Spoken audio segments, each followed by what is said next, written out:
Hi, I'm George Nordhaus, and welcome to Monday Morning. Got something totally different for you today. We've had a lot of different things on personal lines and on management, marketing, and all different things, but we really haven't spent any time on large buyers, the larger buyer, the people that you really like to get to and keep in and all that good stuff. And the speaker today is an old friend of mine, and I say old, we've known each other for 40 years. Let me show you his picture here.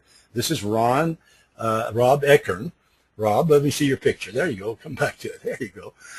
Rob is the head of it. He's over in the Phoenix area, over in Arizona. He has been the consultant for so many years on working with bigger accounts, on the value of the bigger account, how to deal with it, and so forth. And I thought, holy mackerel, this is really good. Now, let me warn you ahead of time. Rob has so much information here that this is something that you should look through the first time, and then after you see it, feel it, taste it, and so forth, come back to it. Get everybody in send it to your producers, because there's so much here, then you can stop it. Take a look at all this basic information. Rob, give me a little background, will you? Well, thank you, George. I'm glad that you introduced me as an old friend. Gee, George, you and I go back to the early 70s. I had started an insurance agency from scratch at the age of 23 years old in what I lovingly call the insurance capital of the world, Fargo, North Dakota. And, you know, in my mid-30s, moved to Phoenix, sold my agency, and became part of what was at that point Willis Caroon, it was known in those days. Yeah. Ultimately becoming one of their top brokers in the company. And, oh gosh, I guess about close to 20 years ago now, I thought to myself, you know, I wonder if there would be a way or an interest for agencies and regional brokers and independent agents to learn how to do larger accounts. Because what was happening at that time, George, and you'll remember this, is so many of the agencies had a large account that they may have built their firm around, only to come to find out that that particular large account then perhaps either was sold or merged with someone, and you know, the revenue went out the door. And so we started a company to help agents really learn how to work with these larger buyers. So that's our area of expertise. Well, boy, it's good, and I know all the agents I've ever talked to who've done business with you or learned what from you are prospering. So you've had a wonderful, wonderful career. I'm so happy that we were able to, to do this. Well, let's talk about George, it. Yep. Well, let's talk for a minute here about really, because what we're going to talk about, you and I are going to talk about today is really how this business is changing, meaning the insurance brokerage business and the customers, the larger buyers. Now, that's a relative term. When we talk about a larger buyer, I'd like your listeners to think in terms of that, of those accounts that they either have currently or want to go after, that are, paying a little, have a higher level of expectations, and, are the accounts that generate larger income. When you ask a business person, what do they really want? Do they want what's on the left side, or do they want what's on the right side of this slide? And, our business has focused for a long time on the left side of the slide. But when you talk to a CFO or somebody who's in that buyer position, they spend their entire day focused on what's on the right side of this slide. And, that's where we have to become much better at working with buyers. There's a great book that's out there, and I don't read a lot of these, to be honest with you. I have to make certain that I don't read somebody else's work and then begin to believe it was my own. And as you know, I have written a book that's a bestseller for National Underwriter, but this is one of the few books that I actually have read in the last couple of years, because it says it even better than I can. If you go back into our business, George, and I'm going back now to any of us that were around in the early 80s, what we were taught is how to work with large buyers was we were given sales scripts, we were given, presentation closings, and our role was really that of a persuader. And so much of what we were taught prior to the 80s were sales techniques. Now I happen to believe that those sales techniques are still important. But you know, when it comes down to the buyers changing expectations, what happened was between 85 and 2010, suddenly everything became about questioning and listening analysis and needs analysis and questionnaires. And you know what did that, George, and you were there for this? It was the advent of the computer. Absolutely. I mean, if you think about the presentations that agents and brokers were making prior to the 80s, they would go out and there would be 2 or 3 pieces of paper because they didn't have the ability to generate 75 pieces of paper for a presentation. Well, you know, with the advent of the computer, suddenly everybody got all excited about generating these presentations that were, you know, the size of a small handbook. But in today's world, the buyers don't have the time to spend in long cycle analysis. You know, they want to know, how can what you're doing for us translate to our business? That's what they want to know. And you know, because of it, selling is changing. Buyers aren't sitting still any longer for processes. And you know, when you talk to any of the people that are out there now, you know, making calls on new buyers, you know, with the advent of voicemail, with the advent of how many these buyers are being called on, it's really, really difficult to get their attention. And the way that the successful brokers are now doing it is when they're making calls on the buyer, they're saying, we're here to talk to you how we can improve your business model. We're here, what is it we do? We help you reduce your frictional costs inside your business. And what they're able to do is they're able to translate it so that when they talk to that business person, they're able to say, not only are we going to be in a position to reduce your frictional costs, but here's what it's going to mean to you. So there's the big difference. And what's happening, and it's happening so quick now, this is a blink of an eye what's taking place right now. Cloud computing is what's making it so that agents and brokers can actually talk this way to a buyer because of aggregating data that they've never had before. And data on things like, how did we actually increase or improve this buyer's costs? And when you start aggregating that, suddenly the sales call becomes about, here's what we've done for others, and here's how we've changed their business model. That's Rob. That's kind of the beginning of stewardship that you've taught. Well, you know, it is, and not only stewardship, but new business presentations. It's the overwhelming reason why we should do business with you as a broker. Amen. And so when you look at it, and here's what's happening right now in our business, and it is happening, again, with the blink of an eye. You know, George, we're right in the middle of this, our company is. And I can just tell you that in the last 9 months, this has changed. You know, knowledge is doubling. Our business, up until recently, all the changes have been around tracking, accounting, processing, etc. But to be successful going forward as a sales organization, what we're going to have to be able to do is actually show a buyer how we've impacted costs. And you're hearing a lot, guys are talking about big data, and they're talking about metrics, and they're talking about analytics. The issue is there's more stuff out there now than most people can even get their arms around. So we've got to boil it down to, what does this mean to the buyer as far as how we've impacted their costs? And well, I think that third point there is absolutely I think this is your message, or at least the message I'm getting. We're going to evolve into business consultants. Boy, oh boy.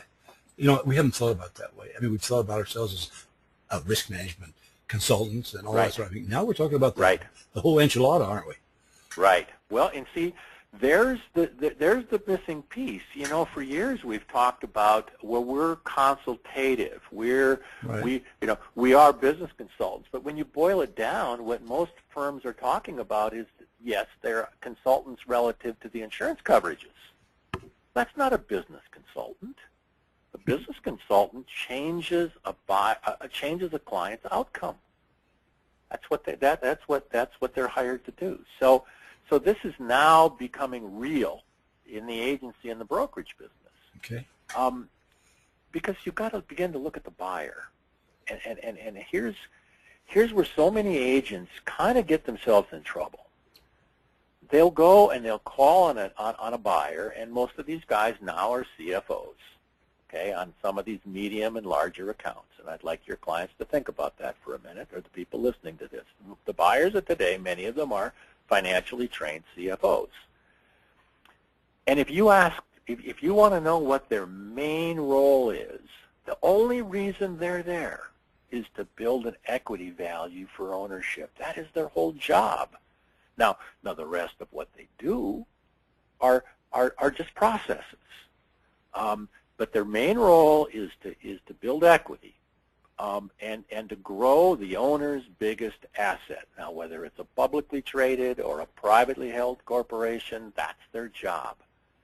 Everything they do now, everything they do revolves around a multiple of a business metric that I know some of these terms may sound foreign to people, but it's really important that they get it.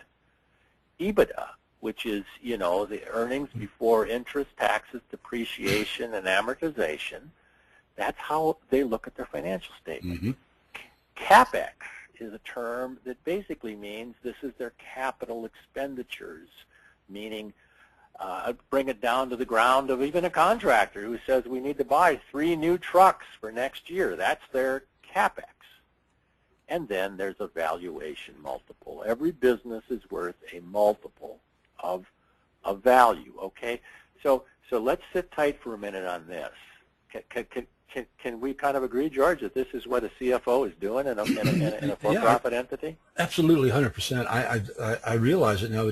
You've put it in such such easy to understand words. We don't really think of them that way, but now I'm beginning to think of that way, and I know your clients believe in that you know, too. what we've got to do is everybody talks about aligning themselves to the interest of the buyer. Yeah. If this is what the interest of the buyer is, nowhere here did you see that the CFO considers their job to be going out and buying insurance policies. Right. It's never been mentioned. That's what they do. Now, in a not-for-profit, it's the same thing. I mean, it's just a different way of looking at it. I mean, it's the same deal. So what we were always taught, and what we're looking at here is what you'd call the risk management project cycle. You know, we were always taught that you go in, you put in a risk management program, you provide them solutions, you evaluate it, you know, you manage it, and then you measure it, and then you continue. And this has been in place since the mid-'70s, when risk managers started talking about it. What we've got to begin to think in terms of now is, but what were the actual financial impacts of those? How did the buyer improve their financial results? How did they translate it into improved productivity? How did it make them more competitive? And how did it help them fund people? The brokers that are learning to put this conversation in to their dialogue when they're calling on a new account or doing a stewardship report on a current account are the ones who are able to then align themselves so that the discussion flows into how we can help you as the buyer improve your, you know, a buyer wants to work on, a buyer will talk to you all day long about that. Buyers don't want to talk to you all day long, unfortunately, about the nuances of their risk financing program. I'm not saying it's not important, but they're not going to spend hours and hours talking to you about that. But a broker that can come in and show them this is the broker that they're going to appoint as as their broker or agent. So here's where the mold is starting to break now. And we've been talking about this for years, but it is now finally starting to break because the prospects don't have the time any longer to work a process. You know, we were taught, George, 25 years ago to walk into a client and say, let us help you and do a risk management survey for you. Mm-hmm. Try that with a CFO who's got 32 emails that they haven't responded to. Or you know, they will not work a process now, unfortunately, until they know there's going to be an outcome.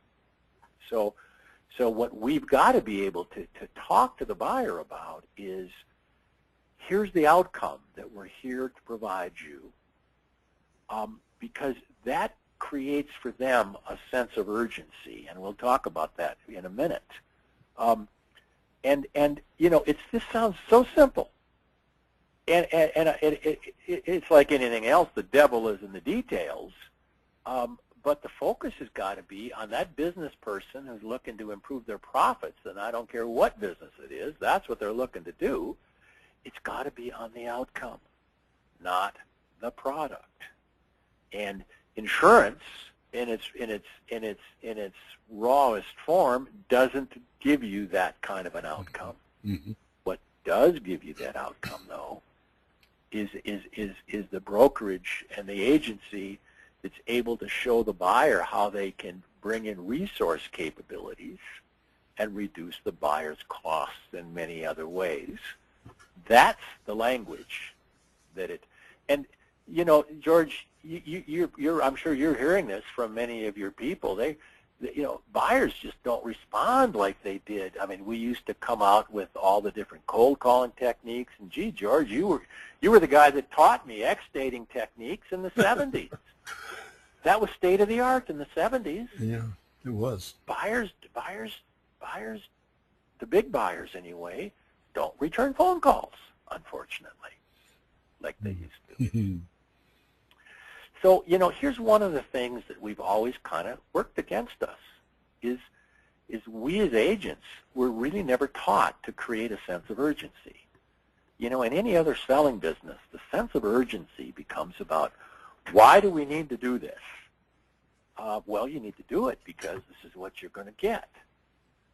But we were never taught that, because we've always had a sense of urgency that was built into the product.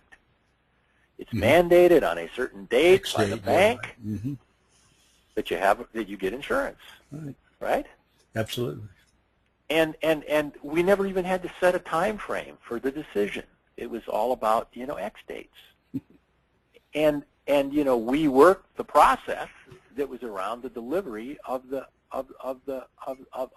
product. But if you're going to talk to a buyer, and more agents, of course, are getting broker of record letters or agent of record letters, whatever term you want to use, it's because there was a sense of urgency somewhere that was created inside of that sale. And you know, one of the key now to selling in the world we're in is to really uncover that sense of urgency, because every organization's got them. They're just normally not around the insurance policies. I mean, unless they have a problem. But that sense of urgency is really what we're looking to achieve. I think that's a great slide right there. That's so important, and I realize now the sense of urgency just makes finding it out. You know, I mean, every other selling business, there was always a sense of urgency that somewhere, some along the line, the buyer feels. Right. In the world we're in, though, what we're going to begin to talk in terms of is going to create that sense of urgency based upon the financial leakage that the buyer is losing, or the improvements that can be made in their business model. And, you know, the vehicle that we use for this is total cost of risk. And This isn't going to be a session on total cost of risk. There's many places that they can go and they can learn about that. But the importance of total cost of risk is that it becomes the vehicle for making the financial decision. There's a new term that's being used out there by buyers, and it's called decision support, where they're looking for decision support. And in my day, the terminology was called buyer's remorse. So they have a new term for it now, and it's called decision support. And what that means is, what information are you giving us that's going to give us the overwhelming reason to do business with you based upon financial output? And brokers and agents of any size can learn how to talk this way, and they're going to need to have to if they're going to go forward, in this business. There's as many different definitions of total cost of risk as there are, clouds in the sky. The one that we use, though, is my belief, is the deepest one, and we won't, again, spend a lot of time on this, but total cost of risk is made up of, yes, the risk financing. There's no doubt about that. But it's also made up of losses that are retained or indirect. And, there comes the missing piece. Indirect loss costs are all the other costs that a buyer suffers inside of their business. They may pass the loss on to the insurance carrier. The insurance carrier may pay the claim. But in most cases, there's thousands, and in some cases, tens of thousands of dollars of additional loss that is somewhere else inside that buyer's financial statement. Mm-hmm. Then there's the value of the projects. And this is something, George, I'm just going to touch on quickly. There's a growing realization now that many of the things that agents and brokers that have been doing for years for clients that have just been taken for granted have a value. And I'll use an example here. If you have a buyer that, let's say, your agency is delivering 100 certificates of insurance to, which many of your listeners have, what's that worth to the buyer? You've been providing it for free, and of course you do provide it as part of your service agreement. But what value did the buyer get? What about a situation where you provide the buyer's attorney with the correct wording, because the buyer's attorney called you and they were looking to acquire something, and they're using verbiage that they got from their law book from 1978, and it's got the old, and you make it correct. What was that worth to that buyer? George, we give away thousands and thousands of dollars of value that we never take credit for. And I can just give you a quick story here of one of our clients that has an account this is extremely large. It's an account that's about a $400,000 commission. Now, I don't use that to try and impress anybody, but that's what it is. I'm impressed. One of the other brokers came along and said to the president, "We'll do this for $250,000. The CFO, our broker, showed him this, and the CFO understood that they were getting over $400,000 of services for the $400,000 fee, and the buyer and the CFO basically said to the president, "Listen, we can't change. In fact, I think the broker is going to get more money." So this is just more or less the way that we're working. Because if we can talk this way, we can now begin to attach things, and again, I'm throwing a term out here. These are all things that some people watching this may say, "Well, gee, what is he talking about?" And I'm sincerely hoping that they'll begin to dig into this, because that's what they're going to have to know if they're going to be in the game on larger accounts from this point forward, because this is all out there. Key performance indicators are just the business metrics, and there's several financial terms that we've talked about, and these aren't complicated. Um, but here's how it all fits. In today's world, if you're going to give a client what they want, which is an improved business model, we have to start out by talking to the buyer about what it is that they're looking to achieve inside of their business. And that's hard for guys to do. And there's several places they can go to get that information. But it's that initial discussion, not about the insurance policies as much about what is your, where are you going to be expanding your business? Where are you looking to raise capital?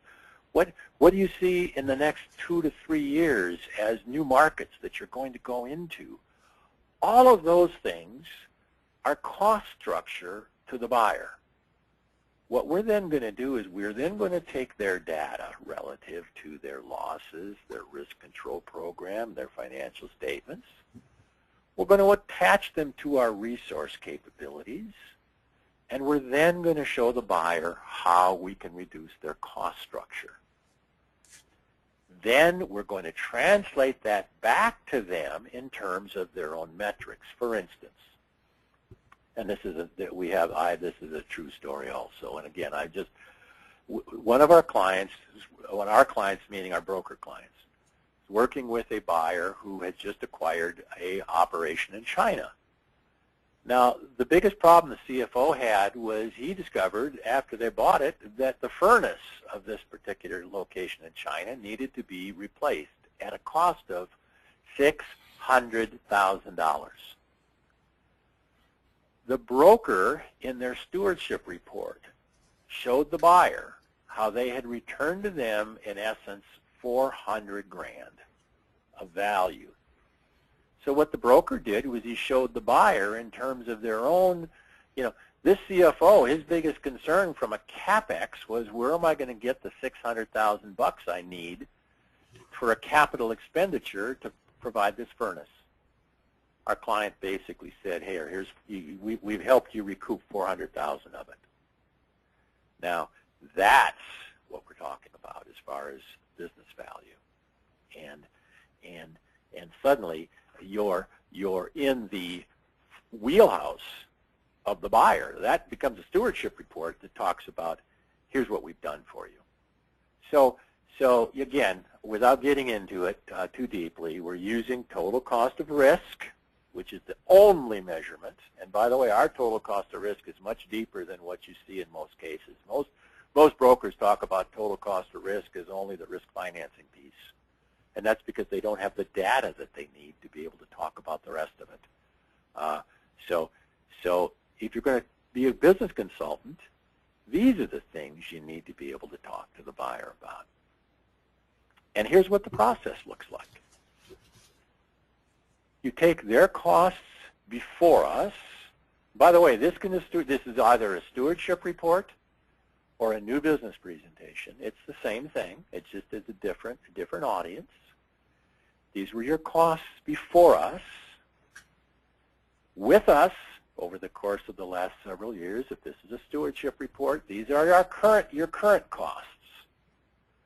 We're going to attach that to the things that were important to you, and suddenly that becomes our value proposition. And that term value proposition is the most overused term in our business. And it's not a value proposition unless you can put numbers to it. An example, George, of owner's equity. There's valuation multiples like there is in the agency business, of a percentage of profits or EBITDA. Let's say that you have a situation where that owner, their business sells for, let's say, 5 times a multiple. And again, let's put this in vernacular of insurance agents. Think of your own businesses. You know what your multiples are. So it's 5. Let's just say in this case it's 5 times multiple of EBITDA. If we show the buyer how we've improved their business organization by $100,000, which is pretty, can be done relative, especially when some of the things in comp, but by $100,000, what you've done is you've improved their EBITDA by $100,000. You put $500,000 in that owner's pocket. Mm-hmm. Now, to my way of thinking, that's what they want to know about. Mm-hmm. So this is where we have to go as far as being able to talk to buyers, and it's here today. It's just now becoming a little more prevalent.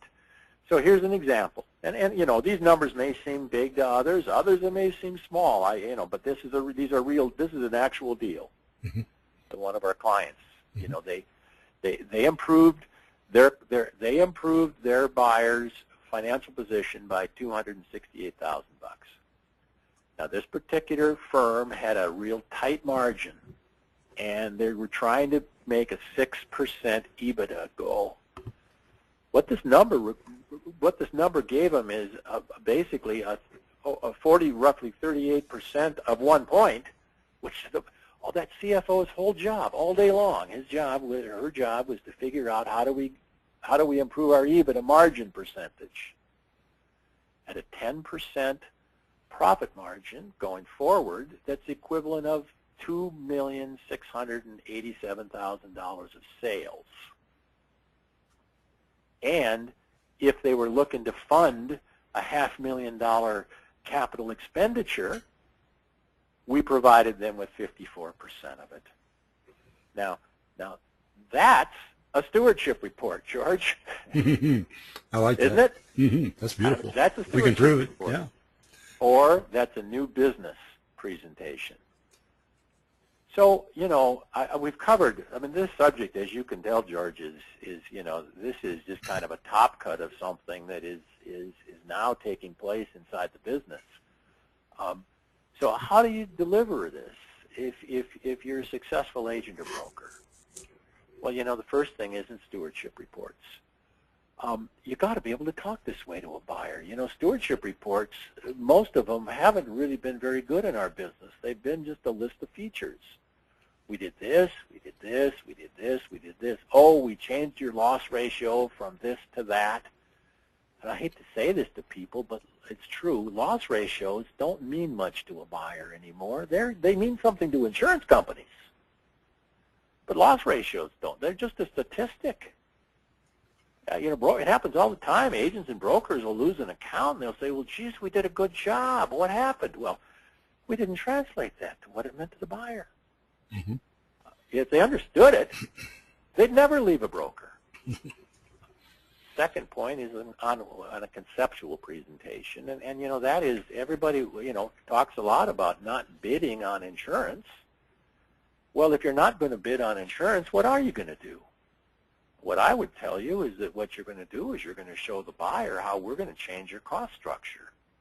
Then we'll select for you the right insurance carrier. Here's one of my rules, George. It's never let an insurance company choose the agent, which is what happens when agents and brokers get into bids and doing the old market selection process. What you're doing then is you're letting the insurance companies choose who's going to be their agent. And just about everybody who's listening to this all represents the same insurance company. So that's how this has changed. So I wanted to just leave folks with some of the, because stewardship I know is a hot topic, and for it to be done right, it's done 6 months in advance, not at renewal time because it's too late. It's not a list of features. Got to be able to show the buyer how you impacted their finances. Yes, it's used to stop competition, but it's also used to make and receive commitments from the buyer. And receive commitments from the buyer is probably the key point there. The ability to be able to look the buyer in the eye and say, now, based upon everything we've talked about, here's what we're planning on doing for you going forward. And, for the buyer, if a buyer ends up giving you the old lizard eye when you start talking about what we're going to do going forward, it's probably then something where you're already in trouble. So, I just kind of want to say this, that and everybody has a different perspective of these things. My perspective is because our firm works with so many brokers. Our clients right now control over $2 billion Wow. in commissions and fees. So we see a lot. But if we're going to remain relevant in this business now, you've got to learn how to actually impact the client, and you've got to be able to demonstrate it. A lot of people talk about TCOR, and they talk about all this stuff, but you better be able to demonstrate it. Then you better be able to sustain it over time, because this isn't a sales trick. If it's a sales technique, that's one thing. But if you're dealing with a CFO who basically is saying, okay, you impacted our EBITDA by this much last year, what did you do this year? You can't suddenly change the story. And they've got to become committed to becoming a better business organization.